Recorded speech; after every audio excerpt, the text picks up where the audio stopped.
Okey. Alhamdulillah, summa alhamdulillah. Syukur kita pada Allah kini dan selama-lamanya dapatlah kita bersama-sama dalam meneruskan murajaah kita dalam bicara kitab Allah Syariat dan Hakikat, suatu penghuraian karangan daripada Walid Al-Malik ataupun Walid Ibrahim. Moga-moga mengalirlah rahmat dan barakah buat Walid dalam dunia, alam akhirat, dan moga-moga digolongkan bersama dengan orang-orang yang beriman, dikabulkan segala hajat, dipermudahkan segala urusan, dimuliakan di sisi Allah Subhanahu wa taala. Selawat dan salam buat Nabi kita Nabi Muhammad sallallahu alaihi wasallam yang kita sayangi dan cintai. Dan insya-Allah hari ini kita nak sambung, cumanya disebabkan kita telah berhenti hampir 2 bulan. Dan so saya kalau mengikut saya punya sticky note ni pada muka surat 44. Siapa yang ada kitab pada muka surat 44. Wallahu alam bisawab, tak adakah sticky note saya ni tepat ataupun saya terkurang atau terlebih, nanti mohon untuk maklum pada saya. Alhamdulillah ala kulli hal, apa-apa pun moga-moga Allah memberikan kita kefahaman yang mudah untuk kita dalam sesi pembelajaran, insya-Allah. Okey, sedikit murajaah tentang, kita ulang sedikitlah revision. Yang pertama yang dikatakan tauhid martabat i'tiqadi ataupun tauhid ini yang dikatakan perjalanan-perjalanan tauhid ini ada beberapa peringkat. Ada beberapa tangga perjalanan tauhid. Begitu juga sebagaimana yang kita sedia maklum, perjalanan ke tahap kefahaman ilmu juga ada beberapa peringkat. Maka hari ini dihuraikan pada muka surat 43, iaitu dalam perjalanan tauhid, tauhid martabat i'tiqadi adalah dapat tangga yang pertama, iaitu dipanggil sebagai tauhid ilmu. Berkatalah pengarang kitab, tauhid pada martabat ini juga dipanggil dengan tauhid i'tiqadi. Apa maksud i'tiqadi? Ataupun tauhid sekadar kita tahu. I'tiqad ni pegangan. Tauhid sekadar akal. Akal dia. Dia belum menusuk sehingga kepada dalam kolbu. Dia belum lagi menusuk kepada merasai tentang segala tauhid itu adalah hakikat. Belum lagi. Maknanya sekadar belajar dan sekadar tahu. Ini adalah tauhid yakin yang mengesahkan iman. Maksudnya bila kita belajar ini nak mengesahkan akan keimanan kita. Keimanan kepada siapa? Allah Subhanahu wa taala. Keimanan kepada kitab Allah, keimanan kepada para rasul. Maka memahami ilmu yang benar amat penting. Maka kita ini orang kata sering kali diajak untuk mencari ilmu yang benar. Sebab apa kena dapat ilmu yang benar? Kerana ia adalah pintu pada kebenaran perjalanan ma'rifatullah seseorang. Kalau kita dapat ilmu yang salah, guru yang salah, maka pintu kita juga salah. Tidaklah mencapai kepada pintu kebenaran. Pintu untuk kita capai kepada makrifatnya kita kepada Allah Subhanahu wa taala. Namun, jangan sekadar berhenti pada ilmu makrifat pada peringkat akal. Kerana akal hanya mampu menghimpun fakta tentang Allah. Akal kita ni dia cetek. Akal kita ni dia limited edition. Akal kita ni dia macam mana nak cakap, dia tak boleh pergi lebih jauh. Apabila kita membiarkan akal menguasai kehidupan kita, maka kadang-kadang akal ini tidak boleh menembusi kepada keyakinan. Keyakinan ini duduknya di hati. Mengimani duduknya di hati. Akal ini hanya boleh dipimpin sekadar memikir sahaja. Maka dia kata jangan berhenti. Bila dah belajar, dah tahu ada ilmu, jangan berhenti. Tetapi capailah zauq. Iaitu capailah sehingga mencapai kepada tauhid zauqi, tauhid rasa dan syuhudi. Syuhud ni maksudnya tauhid sentiasa rasa diperhatikan. Ini tauhid syuhud. Ataupun kita panggil syuhudi, tauhid para sufi. Maka merimani dengan hati. Akal juga terbatas dalam memahami Allah. Malah ia menjadi bingung untuk difahami. Kalau kita menggunakan akal untuk memahami akan sifat-sifat Allah, maka boleh jadi bingung. Sebab itulah kalau kadang-kadang kita bila nak menafsirkan tentang Allah ini, bingung kita. Sampai jadi pelik. Sampai kita kata, sampai macam tu. Sebab contohnya kalau kita nak cerita tentang sifat Allah, Allah ini dia tidak bergerak. Kalau kita kalau tak duduk diam, kita bergerak. Macam ni bergerak kan, bercakap, buka mata. Kita kalau tak duduk diam, maknanya kita ada buat sesuatu. Kalau kita tak buat sesuatu, kita duduk diam. Tetapi Allah ini tidak bergerak, tidak juga duduk diam. Habis dia buat apa? Itu pening. Allah tidak makan, Allah tidak tidur. Allah ini dia bersifat, dia ada tapi kita tidak mampu nampak dia. Tapi dia ada. Allah ini dia bersemayam di arash tapi dia tak duduk di arash. Tempat duduk Allah itu ada orang kata dalam ayatul kursinya adalah hadis kursi. Kursi itu adalah tempat duduk Allah. Tapi nak kata Allah ni duduk macam kita tak boleh. Kita akal tak boleh fikir. Maka menyebabkan akal ini kita jadi bingung. Maksudnya begitulah sifat Allah. Maka perlulah disuluh ataupun dipimpin dengan keyakinan. Iaitu mereka mencapai pada tahap tauhid ilmu namun masih terdinding dengan waham. Waham ni maksudnya kegelapan ataupun keraguan dan hijab qalbi. Terhijabnya hati mereka dalam pandangan mata hati. Dalam itikad, dalam pegangan, mereka yakin tiada kudrat yang lain melainkan Allah. Namun mereka sering terhijab dan terlupa dalam kehidupan mereka sehingga tanpa mereka sedari merasa kudrat itu adalah hak mereka. Maknanya dia terhenti pada akal. Kita tahu tidak ada daya dan upaya melainkan semua daya itu adalah daya Allah. Kita tidak mampu bercakap sekiranya Allah Al-Barik tidak mengatur percakapan. Allah Al-Fatah membuka dan menutup. Maka ini sifat-sifat Allah bila kita masuk dengan 99 asma Allah, maka lebih mudah untuk difahami. Tapi kadang-kadang kita terlepas. Kan? Contohnya kita kata, benda paling mudah. Kita kata, saya yang belajar tu. Kalau saya tak belajar, saya tak bijak. Sedangkan kita tidak ada daya dan upaya. Maka solusinya banyaklah kita menyebut kalam la haula wala quwata illa billahil aliyyil azim. Ya Allah, aku tidak ada daya melainkan daya itu adalah daya Engkau ya Allah. Kita tahu tetapi sering terhijab. Itu maksud dia. Terhijab dengan apa? Terhijab qalbi, hati. Mereka terlalai dengan Allah dalam penglihatan. Pandang sesuatu kan? Kita nak tengok sesuatu, kita nampak rezeki tu, kita nampak makanan itu. Tanpa penglihatan mata hati tidak terbuka.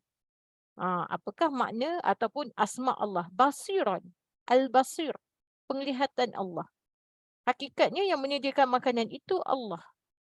Di saat kita lapar, kita makan. Yang bagi kenyang bukan makanan tetapi Allah. Itu maksud dia. Pendengaran, terhijab dengan pendengaran. Kita mendengar teguran. Contohnya, seorang ibu menegur anak. Dia kata, anak ni nakal. Ibu dia tegur. Sehinggalah anak ini telah besar. Besar mencapai kepada satu pangkat dan darjat yang berjaya. Lalu si ibu kata apa? Ini kesan didikan saya. Faham tak? Maksudnya terhijab dengan pendengaran tersebut. Anak saya kalau tak dengar cakap saya, tak jadi gini ni. Sedangkan pendengaran itu adalah sifat Allah yang bersifat sami'an, mendengar. Kita yang menegur itu juga Allah, yang memberi pendengaran itu juga Allah Subhanahu Wa Taala. Lantas percakapan, pergerakan, turun naik pernafasan, berfikir, berkehendak seolah-olah segala-galanya itu adalah sifat kita. Kita kadang-kadang kita rasa, hari ni rasa macam nak masuk kuliah lah. Rajin pula hari ni. Sedangkan kuliah itu sentiasa ada. Kenapa kita masuk dalam kuliah? Allah berkehendak. Maka bersyukurlah. Alhamdulillah ya Allah. Kan? Terima kasih ya Allah. Kadang-kadang kita ni terleka dan terlalai. Astaghfirullahalazim ya Allah. Sering. Lalu inilah yang dikatakan bagaimanakah kita ini membina, erti kata bahasa tauhid, membina syirik khafi. Syirik yang tersembunyi. Bukan syirik jali. Syirik jali terang-terang. sembah berhala tu terang lah. Maksudnya kita merasai sesuatu dengan kita rasa daya upaya kita. Ia juga tergolong dalam syirik. Maka capailah diri ini sehingga bersifat mukhlisin. Mukhlisin bagaimana? Merasai segala-gala daya itu adalah sifat Allah Subhanahu wa taala. Merasai segala-gala perbuatan itu adalah perbuatan Allah Subhanahu wa taala. Inilah dalam perjalanan kita. Lalu mereka mudah tergelincir dalam golongan Qadariyah dan Mu'tazilah. Bila tidak ada ilmu yang benar ataupun kita hanya sekadar belajar peringkat akal, risau-risau kita tergelincir pada golongan Qadariyah. Ataupun kita tergelincir pada golongan Mu'tazilah yang berpegang bahawa Allah memberi kuasa pada mereka. Dan Allah tidak ada hak lagi dan mereka dalam segala apa yang mereka lakukan. Maksudnya bila Allah bagi hak pada dia, ikut suka dia nak buat apa. Ini adalah golongan yang dipanggil sebagai golongan Qadariyah dan Mu'tazilah. Iaitu ibarat kita decide akan hidup kita. Kita yang decide. Kita yang tentukan hidup kita. Kadang-kadang kita belajar, kita yang tentukan. Okey, saya punya goal nak sekian bin sekian. Mesti capai. Saya punya ni, kita sering. Sedangkan semuanya itu adalah atas kurniaan Allah Subhanahu Wa Taala. Kita tak mampu nak buat apa-apa. Maksudnya begitu. Maka kita renunglah. Renunglah di mana keadaan diri kita hari ini. Renunglah bagaimana keadaan yang perlu kita pandang hari ini. Adakah kita ada dalam golongan-golongan tersebut? Hari ini contohnya kan kalau kita tengok orang masing-masing mengejar goal. Goal mereka, ultimate goal. Sedangkan ultimate goal seorang Islam, Allah dah bagi tahu dah sebelum kita lahir lagi. Ketika mana roh ingin dimasukkan ke dalam jasad, alastu birabbikum. Kita jawab apa? Qalu bala syahidna. Kau yakin tak aku ni Tuhan kau? Ya Allah, kami yakin. Kami tahu kami tidak akan syirikkan engkau, ya Allah. Kami akan menjadi hamba-Mu, ya Allah. Kami akan menjadi khalifah-Mu, ya Allah.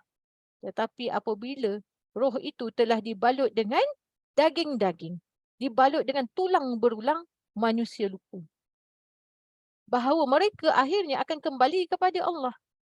Inna lillahi wa inna ilaihi raji'un. Semua yang ada ni dalam rukun Islam kita, rukun iman kita, beriman kepada qada dan qadar itu telah ditentukan oleh Allah Subhanahu wa taala. Maka zikir pada martabat ini adalah dengan memperbanyakkan. Dia bagi solusi. Zikir nafi dan isbat. Maksud zikir nafi isbat. Macam mana kalau kita ni tergolong dalam perkara begini. Contoh. Macam mana kalau kita kata, macam mana Ustazah kita nak settlekan benda ni? Banyakkan zikir nafi isbat. Zikir nafi isbat dia senang je. La ilaha illallah. Tidak ada melainkan Allah. La, tidak. Illallah. Allah je satu-satunya. Bila kita kata orang puji kita, kata, ya Allah, hari inilah, dia kata, berkat kekayaan kau ni, kesan daripada kau belajar. La. Semuanya atas kurniaan Allah. Itu bahasa dia. Kan? Contoh, dah sihat dah ya. Yelah, saya semenjak saya berubat itu, tak. La, tidak. Tidak ada yang menyembuhkan melainkan Allah ya salam. Syukurlah. Yang lain dipanggil asbab musabab. Jalan syariat. Maka nafi. Tidak ada isbat pada Allah. Atau lainnya yang diijazahkan oleh guru. Yakni menafikan hak pada dirinya melainkan mengesakan perbuatan Allah semata-mata atas dirinya. Ini untuk apa? Untuk mencapai kesan tenggelamnya diri kita di dalam ma'rifatullah. Allah berhad buat apa saja kerana ini semua hak Allah. Hari ini mungkin kita gembira, esok mungkin kita sedih. Ikut suka Allah nak buat apa pun. Hari ini mungkin kita sihat, esok mungkin kita sakit. Kita tak boleh mempersoalkan hakikatnya. Hari ini mungkin kita berkahwin, esok mungkin kita menjanda. Kita tak boleh persoalkan. Sebab kita hidup di atas apa yang telah Allah tentukan. Tetapi disebabkan kecetekan akal dan kekurangan iman, kita menyalahkan. Menyalahkan takdir. Kita tidak berubah. Kita tidak memandang hikmah. Selalunya manusia ni dia dah capai hikmah bila mana dia mencapai kepada sesuatu solusi. Baru dia dapat, oh inilah hikmah kesan daripada sekian bin sekian. Kalaulah saya tak macam ni Ustazah, saya tak sampai macam ni. Maka mereka ini, orang-orang yang inginkan Allah selalunya adalah orang-orang yang kecewa dengan manusia. Manusia yang kecewa dengan dunia. Manusia yang telah kecewa dengan keadaan sekeliling. Di mana Allah itu telah meremukkan hati mereka. Allah telah gelekkan perasaan mereka. Mereka rasa mereka bergantung dengan manusia. Tetapi rupanya manusia itu tidak mampu memberikan kebahagiaan. Hatta suami dia, anak-anak dia. Maka dia kecewa. Maka inilah satu perasaan yang Allah inginkan kepada seseorang itu. Satu perasaan yang sangat mahal. Maka barulah dia kembali kepada Allah. Suara yang terlalu Allah rindukan setelah sekian lama, terdengarlah akhirnya. Setelah Allah itu menggulingkan dia, melenyekkan perasaan dia. Allah itu menghenyak dia. Lalu setelah sekian lama terkeluarlah daripada jeritan batinnya. Dia kata apa? Allah. Itulah suara yang Allah rindukan daripada seorang hamba yang Allah inginkan. Maka kalau kita dah sampai pada tahap ini, kekalkan perasaan itu. Kadang-kadang orang kata, lagi saya belajar Ustazah, lagi macam-macam ujian Allah bagi. Memanglah. Nak dapat Allah ni dengan ujian, bukan dengan kesenangan. Maka para ahli sufi mereka takut dengan kesenangan. Takut-takut terlupa. Kita hari tu puasa, kita tengoklah macam mana. Bukan main lain. Rajinnya beribadah. Rajinnya membaca Quran. Kita tengok, kena bulan Syawal apa jadi? Maksudnya, macam mana kita? Tak payah kita nak tengok orang lain, kita renung diri kita sendirilah. Bila semua orang dah hilang daripada diri kita. Kegembiraan telah hilang daripada diri kita. Kita tidak lagi menjadi perhatian. Kita cari siapa? Allah juga. Betul tak? Dah tak ada orang yang ingat kat kita. Tak ada orang nak ajak open house dah. Tak ada orang dah nak WhatsApp. Kita cari siapa? Allah. Maka kita letak Allah ni di mana dalam kehidupan kita? Di mana Allah kita letak? Kita kalau orang buat kat kita, kalau kita kata, Ustazah, time dia susah cari saya, Ustazah, time dia senang memang hilang lah. Kita pun marah. Tapi kadang-kadang kita renung. Mungkin keadaan kita begitu buat pada pencipta kita. Tapi Allah ni dia maha baik. Allah ini ya Allah terlalu baik. Maka dia tarik balik kita kembali. Ingat aku, Allah kata. Kalau Allah sayang pada kita, maka Allah akan sibukkan kita dengan diri dia. Allah sibukkan kita dengan berzikir. Allah sibukkan kita dengan bersalawat. Allah sibukkan kita dengan membaca Al-Quran. Apabila Allah ingin menceritakan sesuatu kepada dirimu, maka Allah akan letak kita ini banyak membaca Al-Quran. Apabila Allah inginkan menyampaikan sesuatu kepadamu, maka Allah akan menyibukkan dirimu dengan majlis-majlis ilmu.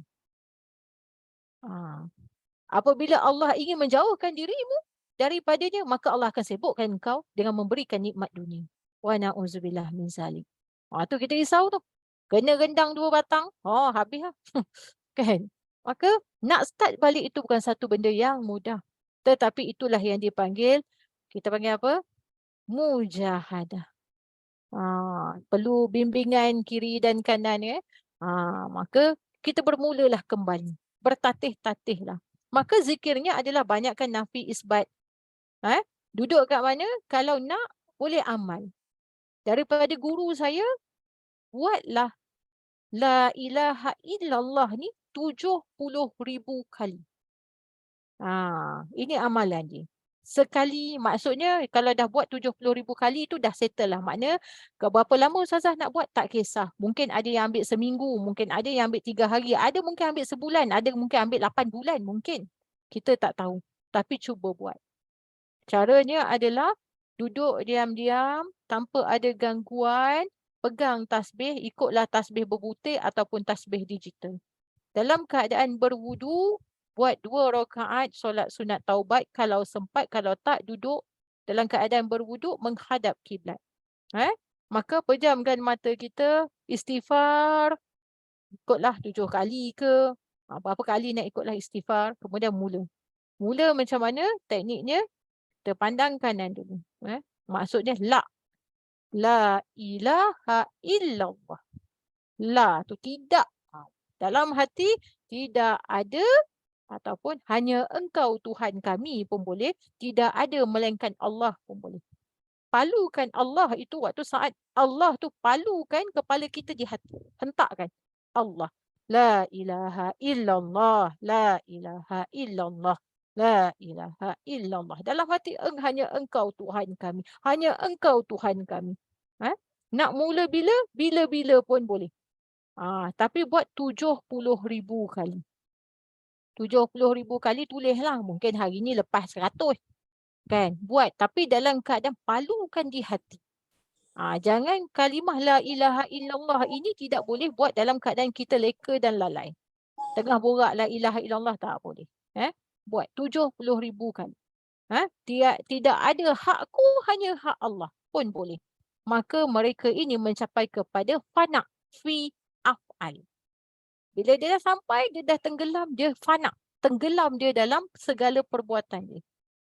Dia tak nampak dah perbuatan dia. Dia rasa kaki dia ni Allah yang atur. Dah tahu-tahu sampai masjid. Keinginannya hanya kepada yang bersifat kepada Allah. Dia bukan orang kata para sufi pun jalan atas air, tidak. Tetapi dia bila macam ya Allah, kalau nak bercerita tu banyak bercerita tentang Allah. Kalau makan tu banyak pun mensyukuri nikmat Allah. Inilah mereka itu. Maka kalau kita nak tengok, itu adalah bagaimana kalau kita ni peringkat hanya pada martabat akal. Kena buat banyak nafi isbat. Kena ada melalui proses pembelajaran. Kalau kita kata anak kita, baguslah Peksa dapat A, kita cakap ke anak kita, tengoklah abang pandai. Ajar dia. Tidak ada yang pandai melainkan Allah. Pandai itu sebab apa? Kurniaan Allah. Kena ajar. Saya dengar satu TikTok daripada Ustaz Wadi Anwar. Dia katakan ada budak umur 2 tahun lebih yang selalu ikut dia tu, dia ajar budak tu. Bila nampak dia sesuatu, dia akan cakap Allah. Siapa tu? Allah. Allah, dia kata kan. Sampailah budak tu 2 tahun, dia Ustaz Wadi lah cerita, dia kata, dia bawa budak tu pergi berjalan, lepas tu hujan. Masa tu dia bawa buka tingkap.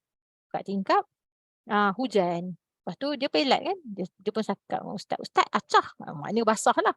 Lalu Ustaz pun tutup tingkap. Lepas tu Ustaz tanya dia, siapa bagi hujan? Allah.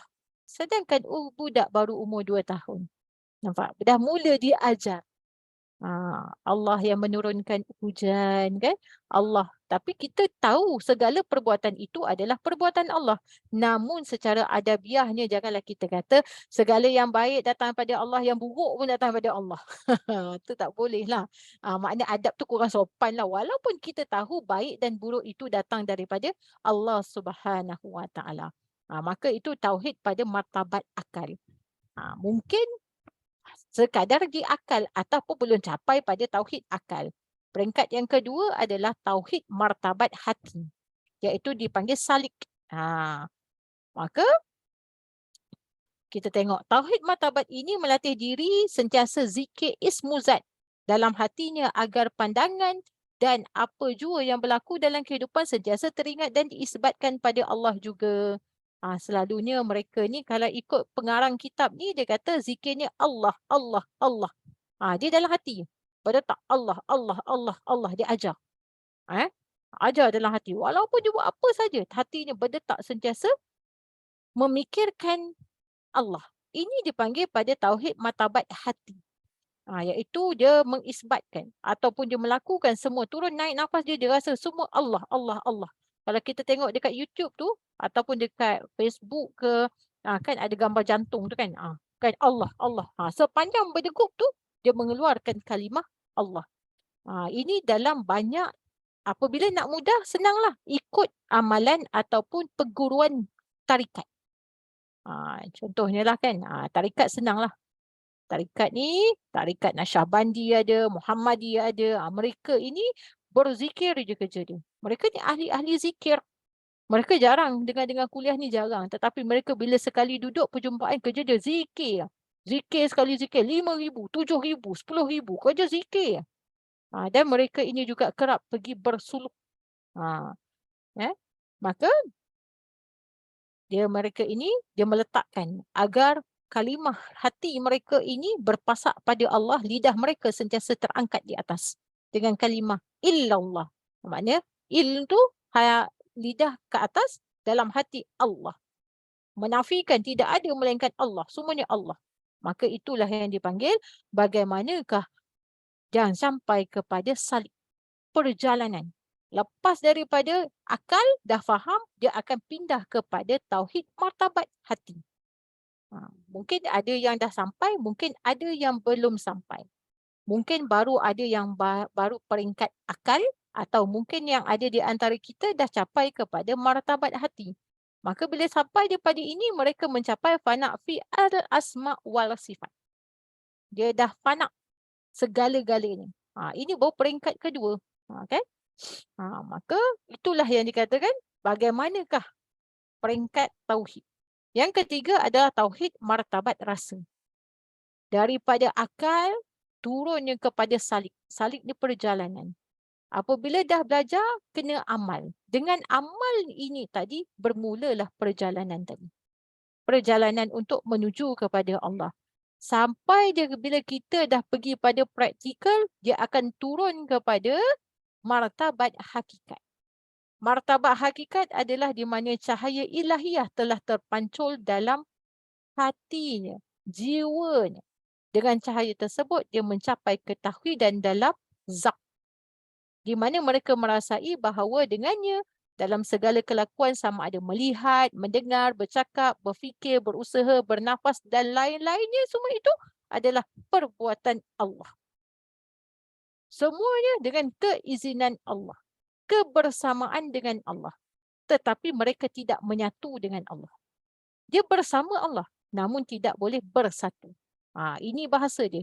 Jangan sekali-kali kita kata kita ini bersatu dengan Allah. Di sini mereka merasai perasaan yang amat fakir dengan Allah. Dan amat berhajat pada Allah pada setiap detik nafas mereka. Bila dah sampai kepada part hakikat ni, dia dah sedar diri, orang kata. Dia dah tahu dah kedudukan diri dia. Lalu dia buat apa? Dia rasa fakirnya. Hinanya dia di hadapan Allah. Dia akan merasai, ya Allah, hari ini semua atas kurniaan-Mu, ya Allah. Kalau Kau tak bagi, aku tak dapat rasa. Ini semuanya atas pinjaman-Mu semata-mata, ya Allah. Fakir. Terlalu fakir.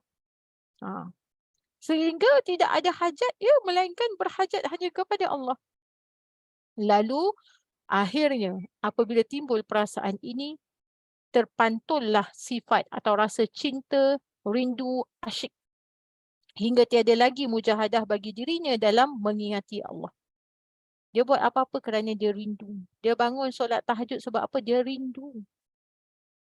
Bukan kerana dia nak apa-apa. Dia tidak berhajat kepada syurga, tetapi dia inginkan pemilik syurga. Begitulah Rabi'atul Adawiyah. Begitulah kalau kita tengok ahli-ahli para sahabat Nabi. Mereka tidak inginkan cukuplah Allah dan Rasul dalam hati mereka. Mereka tidak terkesan dengan pujian. Mereka tidak terkesan dengan pangkat dan darjat. Mereka tidak terkesan pun dengan keilmuan dan mukjizat-mukjizat. Mereka hanya inginkan Allah. Inilah sehingga mereka ini tenggelam dalam lautan ma'rifatullah. Tenggelam cinta mereka. Mereka bukan lagi golongan yang lalai kepada Allah kerana cinta telah membawa dirinya kepada nikmat mengingati ini. Keasikan tak terkata dengan kata-kata. Kadang-kadang dia duduk diam, tak zikir, tak apa, dia menangis. Sebab apa? Ya Allah, tak tahan rindunya pada Allah. Mereka inginkan mati tetapi tak boleh mati. Kerana apa? Mereka inginkan kematian kerana dengan kematian itulah mereka mampu bertemu dengan Allah. Untuk melepaskan segala dendam kesumat kerinduan kepada Allah. Namun jauh daripada sudut hati mereka ingin mengangkat tangan memohon kematian. Itulah iaitu kita panggil para alim ulama, golongan-golongan yang beriman, golongan kekasih Allah ini apabila mereka pergi bertemu dengan Allah, menitik air mata mereka. Menitik kerana apa? Rindu yang sudah tidak tertahan dengan Allah. Hati mereka ibarat ingin pecah, tidak menahan rindu dengan Allah. Hidup mereka merasai semuanya kebersamaan dengan Allah. Sehingga tenggelamlah diri mereka itu di dalam diri mereka sendiri. Tak rasa dah diri. Rasa kalau berjalan tu, semua ikut kehendak Allah. tidak pernah lalai mengingati Allah. Semua yang dia nampak pada alam ni semua perbuatan Allah. Semua yang dia nampak dan dia terima semuanya tidak memberi kesan dan bekas pada mereka. Inilah pada tahap hakikat. Iaitu dia tak nampak. Dia tak nampak musibah, dia tidak nampak nikmat. Pada mereka sama. Sehingga mereka menampak musibah itu sebagai nikmat. Nikmat itu sebagai musibah. Kalau kita terbalik. Kalau kita musibah tu nampak musibah sungguh lah. Belum sampai musibah pun dah kata musibah juga. Tapi mereka ini bila nampak musibah, mereka nampak nikmat. Bila mereka menerima segala kata cacian, mereka nampak sebagai taburan bunga air mawar. Contohlah macam tu. Kalau orang tak puji, lagi tak puji, nak terasa hati kan? Mereka tak. Dan mereka tidak suka sekali dengan pujian. Kerana pujian itu membunuh. Ataupun pujian itu menyebabkan timbulnya sifat-sifat ananiah dan keakuan. Berhati-hatilah mereka yang suka menerima pujian. Sebab itulah kalau dalam perjalanan ini, dia ada sesi praktikal ni. Siapa yang nak ikut, ikutlah. Kalau nak cepat, ikutlah. Dulu Alhamdulillah, berkesempatan jugalah saya mengikuti kan. Bagaimana nak membuang rasa diri ni. Nak membuang segala rasa. Kita ni sentiasa berasa. Dulu ingat lagi, guru saya pesan, kurangkan bergambar. Dia kata. Kita pun tak faham kenapalah dia marah sangat bergambar. Cemburu ke? Ini contoh jangan terasa pula. Cemburu ke dalam hati kan? Kita tak tahu. Dia kata, ayalah gambar-gambar. Kalau kita minta gambar dengan dia pun dia tak nak. Rupa-rupanya barulah. Dengan bergambar tu timbul keakuan. Contoh kalau bergambar ramai-ramai. Ambil gambar ramai-ramai. Hantar dekat kita. Rasa-rasa kita zoom tu muka siapa dulu? Nampak? Kita akan zoom tengok muka kita dulu. Bukan muka orang lain. Maka di situlah timbulnya keakuan. Lepas tu kita akan cakap, cantik ke aku Nampak? Di situlah guru saya ajar. Maksudnya kan macam, nafsu nak bergambar tapi ada yang menghalang sebab tak faham. Sebab mungkin pada hari tu, pada peringkat akal. Hari ni orang gambar tudung sengit hentam pi lah. Sampai dah tak ada rasa. Orang hantar gambar tak tengok pun ada. Kan? Sampai kalau dah sampai pada tahap ini, maknanya bolehlah. Sebab tak merasai keakuan. Ini tak kalau pantang bergambar, contoh kalau perempuan. Yang kurus nak kurus lagi. Yang gemuk tentulah nak kurus. Kadang-kadang rasa macam, itulah kita manusia yang menimbulkan bibit-bibit keakuan. Contoh kalau kita tengok kan, tak payah selfie-selfie. Dia subjektif ni. Kan? Bukan kan kalau cakap kan kata marah. Siapa nak ikut, siapa nak melalui perjalanan ni buatlah. Rasa dulu untuk melalui. Saya tak nak paksa. Masa guru saya dulu dia paksa. Dia paksa memang tak boleh. Poster-poster tidak boleh ada gambar. Dia kata. Bukan kata gambar, nama pun tak ada. Barulah. Saya ni kiranya berjinak-jinak lah letak gambar. Memberanikan diri je. Sebab orang tak kenal saya. Nak membina kepercayaan. Dulu nama pun tak boleh. Gambar pun tak boleh. Sampai sentuh sekali. Sampai nak membuang rasa tu. Bukan kita yang menyampai. Hakikatnya Allah lah yang memberi. Bukan kita lah yang macam tu lah. Syarat-syarat dia. Maka kalau nak tahu, ambillah sedikit homework sikit. Rajin sikit. Pergi buka lagu Dhamma Sutra. Tajuk dia, bila diri tak disayangi. Dengarlah. Itu lagu-lagu apa? Lagu-lagu makrifat. Pasal bila diri tak disayangi rasa apa? Contohnya lagu-lagu Yukis. Ataupun wujudku hanya bayanganmu pun boleh dengar. Boleh faham. Ataupun satu lagi ada lagu apa? Anwar Zain. Anwar Zain pun lagu makrifat juga. Kita dengar dengan makrifat. Lagu Dayang dulu pun lagu makrifat. Kan? Maka kita renung. Itulah keadaan diri kita. Maka firman Allah Subhanahu Wa Taala dalam surah Al-Hadid ayat 4, wa huwa ma'akum aina ma kuntum wallahu bima ta'maluna basir. Dan dia bersama kamu di mana saja kamu berada. Dia tu siapa? Allah. Dan Allah melihat apa yang kamu kerjakan. Tapi kita tak boleh cakap, Allah ada dengan saya ni, Ustazah. Tak boleh. Allah lihat. Maknanya kita merasai diri kita ini sentiasa duduk di bawah CCTV. Lagu M. Nasir. Dayang lah, Dayang. Saya tak ingat lah. Lagu Dhamma Sutra. Dhamma Sutra pun ada. Wujudku bayanganmu pun ada. Boleh dengar. Dengar dengan hati. Bukan dengar ikut nyanyi. Dengar. Wujudku adalah bayanganmu semata-mata. Wujudnya kita sedangkan adalah wujudnya Allah. Allah menciptakan kita adalah untuk menzahirkan diri ini.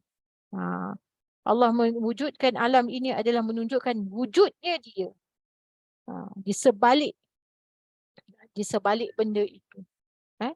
Contohnya, di sebalik kita mampu bersuara ada dipanggil halqum kat dalam. Tapi halqum kita tak semua orang nampak. Seperti suara kita tak ada orang pun tahu. Maksudnya. Ataupun kalau kita kata pandangan mata kita. Bukan mata kita yang memberi pandangan. Ramai orang ada mata. Contoh macam kita tengok hari ni yang paling viral. Kes apa? Puan Masha kan.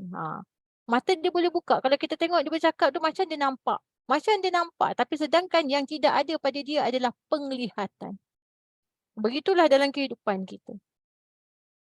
Dalam kehidupan kita, kita renunglah. Bukan telinga kita yang bagi pendengaran. Allah. Pendengaran tu nampak. Boleh rasa tak pendengaran? Pergi jumpa doktor pakar telinga, tanya dia. Kat mana peti pendengaran? Tanya dia. Dia pun tak boleh jawab.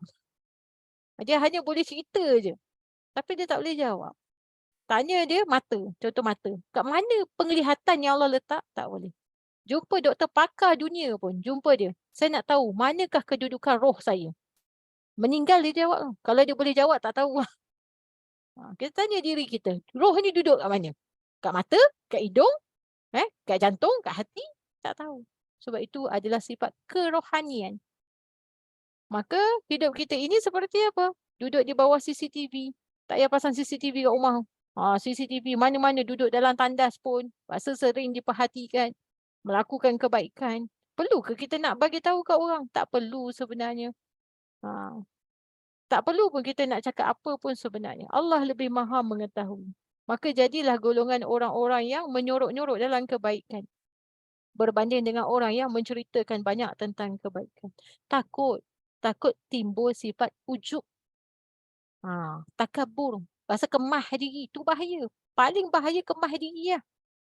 Aku ni, tu yang contoh-contoh yang belitan-belitan iblis. 3 pagi kan, up status. Salam 2 rakaat. Nampak? Halus. Nampak tu? Kita kadang-kadang macam tu lah kan. Alhamdulillah. Selesai puasa 6. Satu dunia tahu. Maka boleh tak jadi masalah. Tapi kita risau. Kita terbelit dengan ujub kita sendiri. Kita risau. Kita terbelit dengan nafsu kita. Maka amalan tu Allah terima tak? Allah tolak. Dalam penat. Tahan ngantuk bangun pagi. Tapi disebabkan ada ujub tu, Allah kata apa? Jadilah ianya seperti debu yang berterbangan. Nak jadi macam tu? Tak nak lah. Tapi kalau peringkat, kalau innama a'malu lebih niat. Niat mula-mula apa? Tak apa Ustazah, saya niat ni saya nak ajak orang. Biar orang suka. Boleh lah. Ustazah, saya nak macam ni. Sebab apa? Sebab nak ajak orang lebih ramai. Tapi jangan galit. Jangan tengok berapa like orang tengok. Berapa komen orang suka. Siapa yang tengok tak perlu tengok. Abaikan. Lepas buat posting tu tinggal. Itu antara cara bagaimana ingin mendidik diri. Ataupun apa-apa pun kita hantar niat innama a'malul binniat. Ya Allah, ini hanyalah aku ikhlaskan kepada Engkau ya Allah. Agar keberadaan mereka dari Allah dengan Allah dan untuk Allah. Ini lafaz apa? Inna lillahi wa inna ilaihi raji'un. Mereka telah terlepas daripada syirik ketuhanan, iaitu qadariyah. Maka kalau kita tengok kat sini, dia peringkat yang ketiga, zikir yang diajar oleh penulis adalah zikir hu. Zikir hu ni pun saya tak buat dan saya pun tak ajar. Iaitu dia telah mencapai kepada fana fil zat. Maksudnya, zikir hu. Kita tak payahlah kata hu tu macam kelakar Ustazah, macam nyanyi lagu rap ke apa, kita tak tahu. Kata saya pun tak lagi buat. Maka bolehlah ambil sedikit amalan. Kalau nak buat, buat. Kalau tak nak, tak apa. Tadi yang pertama, buat 70,000 kali kalimah la ilaha illallah. Disiplin diri. Tulis. Tak nak tulis pakai kertas dengan buku, tulislah pakai handphone. Handphone ni macam-macam dah. Ada notes kan. Kan kat notes tu boleh tulis. Start hari ni zikir la ilaha illallah berapa. Sampai 70,000. Agar kita ni tenggelam. Dapat merasai.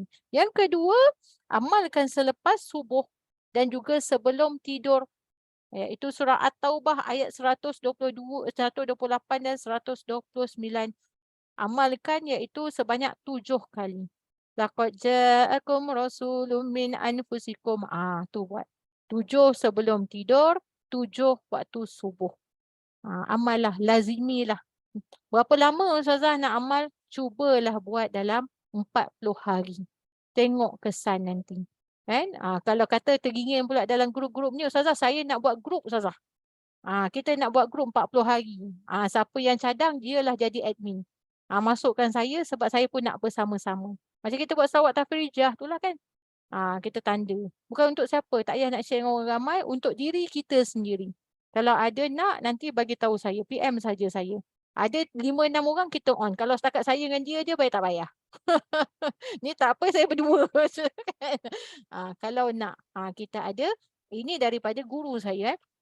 Dia bagi 2 lah. Yang pertama 70 kali kalimah la ilaha illallah.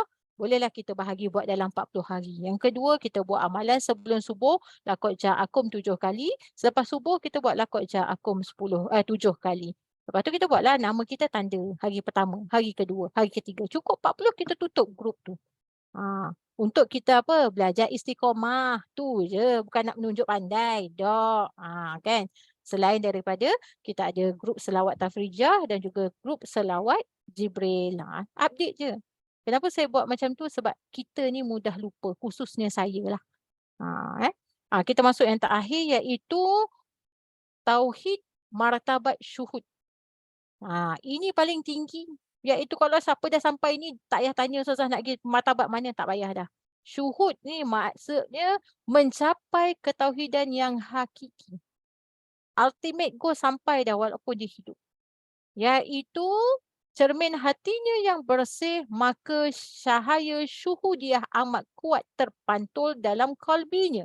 Hingga dengan cahaya tersebut dapat melihat akan keberadaan Allah, yakni hak-hak Allah pada dirinya dan alam. Hingga lenyap keakuan dirinya. Iaitu dia tak nampak lagi hak makhluk, dia tak nampak lagi hak diri. Tauhid yang hakiki adalah tiada pemilikan diri walau satu zarah pun, melainkan semuanya adalah sifat Allah. Ini tauhid yang orang kata kemuncak. Mula-mula dia belajar. Lepas dia belajar, dia tenggelam pada perjalanan salik. Lepas dia pergi pada perjalanan salik, dia pergi pula kepada perjalanan iaitu yang dipanggil martabat rasa. Nafi isbat, dia rasa cinta asyik hanya pada Allah dan akhirnya Allah angkat dia pada tauhid syuhud, tauhid makrifat. Dia tak rasa dah diri dia. Dia hanya nampak semuanya Allah, Allah, Allah, Allah. Itulah dia. Dan selalunya lah orang yang ada pada peringkat ini, dia jarang bertemu orang. Sebab apa? Hati ni bercahaya. Dia kena jaga hati dia. Kata-kata dia ni, kalau sekali dia cakap, memang confirm makbul. Ini peringkat ini. Contohnya kadang-kadang kita boleh tengok contohlah ulama'-ulama' yang terdahulu, yang meninggalkan kita. Hati mereka bercahaya. Mereka dah kadang-kadang tak mengajar. Mereka duduk je berzikir kerja dia. Berzikir je. Mereka ini kadang-kadang mengasingkan diri mereka daripada orang ramai. Maka zikir martabat ini sentiasa syuhud pada Allah dalam apa jua keadaan. Syuhud ini terbahagi kepada 4, iaitu syuhud af'al yang tadi tu, yang pada akal tadi, syuhud asma', syuhud sifat, syuhud zat. Zikir martabat ini dikatakan tidak ada huruf dan tidak ada suara. Ini sirah, hanya syuhud dengan Allah, tenggelam dengan cinta Allah, rindu dan asyik dalam apa jua pandangan. Kita boleh ambil sebagai satu contoh. Contohlah. Contohnya kalau kita tengok orang gila, kan? Kita tengok dia tak mandi. Kita suruh dia mandi, dia tak nak. Sebab dia tenggelam.